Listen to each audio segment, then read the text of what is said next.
আসসালামু আলাইকুম। আন্তর্জাতিক টিভি নিউজে আপনাকে স্বাগত।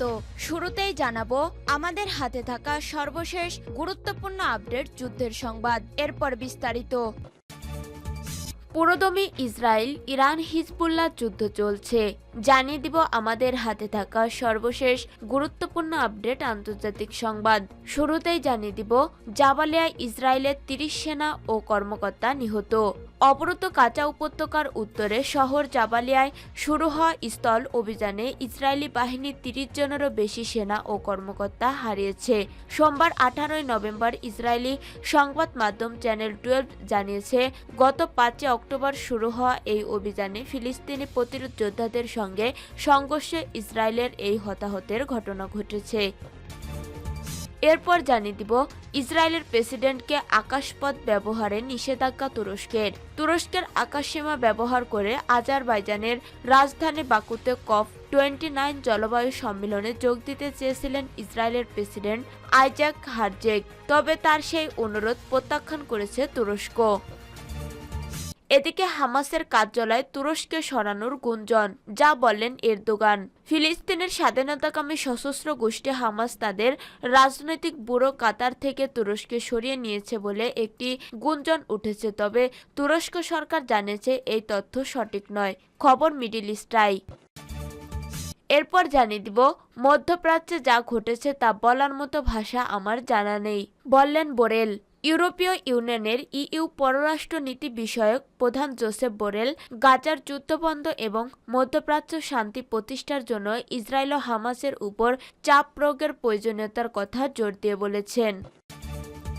এবং সর্বশেষ জানিয়ে দিব ইরানকে শত্রুদের চেয়েও উন্নত শক্তিশালী অস্ত্র সংগ্রহ করতে হবে। মধ্যপ্রাচ্যের চলমান জটিল পরিস্থিতিতে ইরানের পারমাণবিক নীতিতে পরিবর্তন আনার আহ্বান জানিয়েছেন দেশটির সংসদ সদস্য মাহমুদ নাভাভিয়ান। তিনি বলেছেন, শত্রুদের প্রতিরোধ করার জন্য এবং দেশের নিরাপত্তা সুনিশ্চিত করার জন্য ইরানকে তার প্রতিরক্ষামূলক অবস্থান শক্তিশালী করতে হবে। সোমবার তেহরানে দেশটির সংসদের একটি উন্মুক্ত অধিবেশনে বক্তব্যকালে তিনি এসব কথা বলেন। প্রিয় দর্শক, এতক্ষণ শুনছিলেন সংবাদ শিরোনাম, এরপর বিস্তারিত। তবে তার আগে বন্ধু জানিয়ে দিন আপনি কোন স্থান থেকে আমাদের সংবাদটি দেখছেন এবং শুনছেন। জানিয়ে দিন এই সংবাদ সম্পর্কে আপনার মূল্যবান মতামত। আর বন্ধু, গাজা যুদ্ধে আপনি যদি নিরীহ ফিলিস্তিনিদের ভালোবেসে থাকেন তাহলে কমেন্টে এস লিখে বিশ্ববাসীকে জানিয়ে দিন। আর বন্ধু, আপনি যদি আমাদের চ্যানেলে নতুন হয়ে থাকেন তাহলে ভিডিওটি দেখতে দেখতে চ্যানেলটি সাবস্ক্রাইব করে রাখুন, যাতে করে আমাদের পরবর্তী সংবাদগুলো সবার আগে আপনার কাছে পৌঁছে যায়। এবারে বিস্তারিত। জাবালিয়ায় ইসরায়েলের ৩০ সেনা ও কর্মকর্তা নিহত।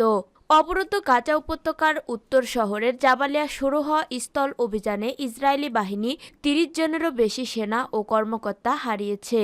সোমবার ১৮ নভেম্বর ইসরায়েলি সংবাদ মাধ্যম চ্যানেল 12 জানিয়েছে, গত ৫ অক্টোবর শুরু হওয়া এই অভিযানে ফিলিস্তিনি প্রতিরোধ যোদ্ধাদের সঙ্গে সংঘর্ষে ইসরায়েলের এই হতাহতের ঘটনা ঘটেছে।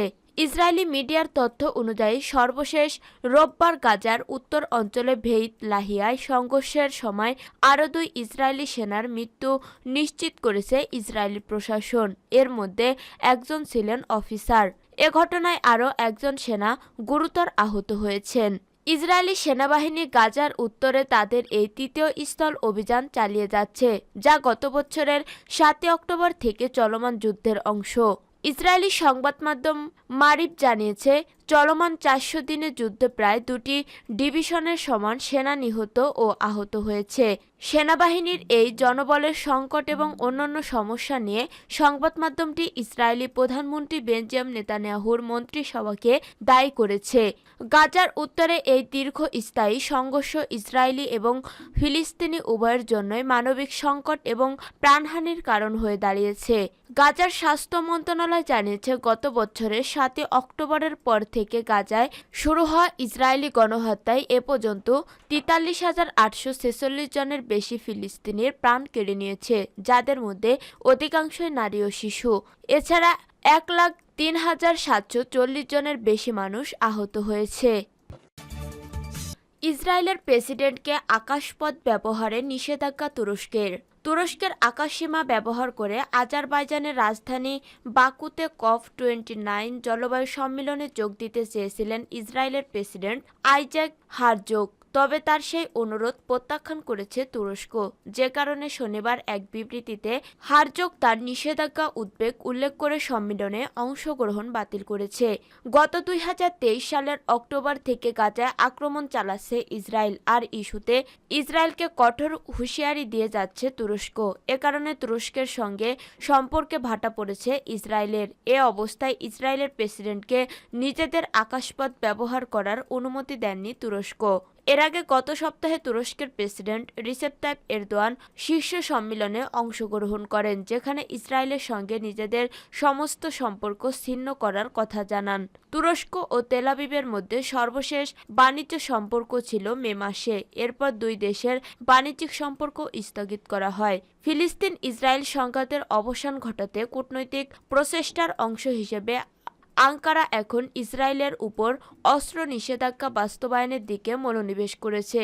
একই সঙ্গে দেশটি জাতিসংঘে ইসরায়েলের বিরুদ্ধে আন্তর্জাতিক সম্প্রদায়কে এক করতে চেষ্টা চালাচ্ছে।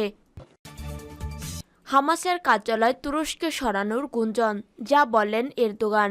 ফিলিস্তিনের স্বাধীনতাকামী সশস্ত্র গোষ্ঠী হামাস তাদের রাজনৈতিক ব্যুরোর কাতার থেকে তুরস্কে সরিয়ে নিয়েছে বলে একটি গুঞ্জন উঠেছে, তবে তুরস্ক সরকার জানিয়েছে এই তথ্য সঠিক নয়। খবর মিডল ইস্ট আই। তুরস্কের কূটনৈতিক সূত্র জানিয়েছে হামাসের পলিটিক্যাল ব্যুরোর সদস্যরা প্রায় তুরস্ক সফর করেন, কিন্তু গোষ্ঠীটি তুরস্কে স্থায়ীভাবে কার্যালয় স্থানান্তর করেছে বলেও যে দাবি করা হচ্ছে তা মিথ্যা।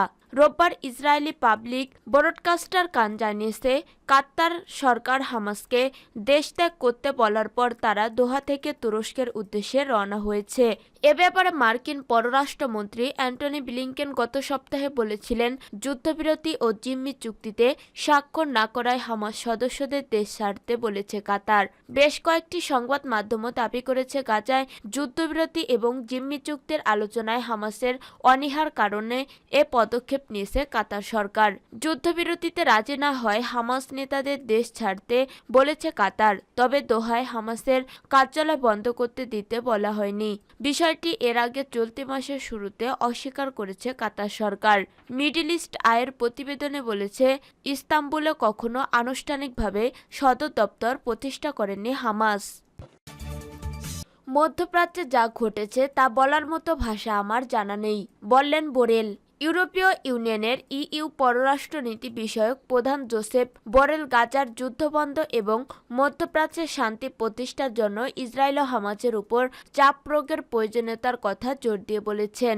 সোমবার একটি ইইউ বৈঠকের আগে সাংবাদিকদের সঙ্গে আলাপকালে বরেল বলেন, অনেকেই গাজার যুদ্ধ বন্ধ করার চেষ্টা করেছিলেন, কিন্তু এখনও এটি সম্ভব হয়নি। আমি মনে করি না এটি শীঘ্রই সম্ভব হবে। তাই ইসরায়েলি সরকার এবং অবশ্যই হামাসের উপর চাপ প্রয়োগ করা আমাদের দায়িত্ব।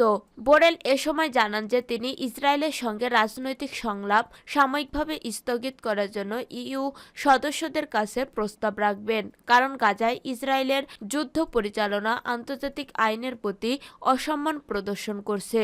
তিনি আরও বলেন, মধ্যপ্রাচ্যে যা ঘটেছে তা বর্ণনা করার মতো শব্দ আমার জানা নেই। আমি আসলেই ভাষা হারিয়ে ফেলেছি।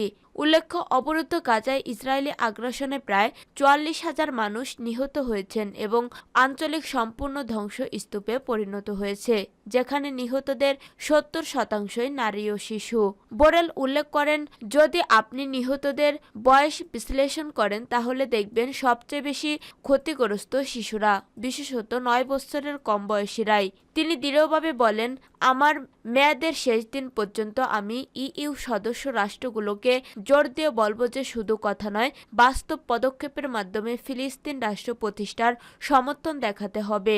এদিকে লেবাননের যুদ্ধবিরতির প্রচেষ্টায় যুক্তরাষ্ট্রের দূত আমোস হোসেস্টাইন বৈরুতে পৌঁছানোর কথা। তিনি হিজবুল্লাহ ও ইসরায়েলের মধ্যে যুদ্ধবিরতি নিয়ে আলোচনা করবেন। লেবাননের গণমাধ্যমে বলা হয়েছে, একটি ইতিবাচক প্রতিক্রিয়া যুদ্ধবিরতি প্রস্তাবের জন্য জমা দেওয়া হয়েছে। নিউ ইয়র্ক টাইমসও জানিয়েছে, ইরানের সমর্থন পুষ্ট হিজবুল্লাহর প্রতি যুদ্ধ বন্ধের বার্তা পাঠানো হয়েছে।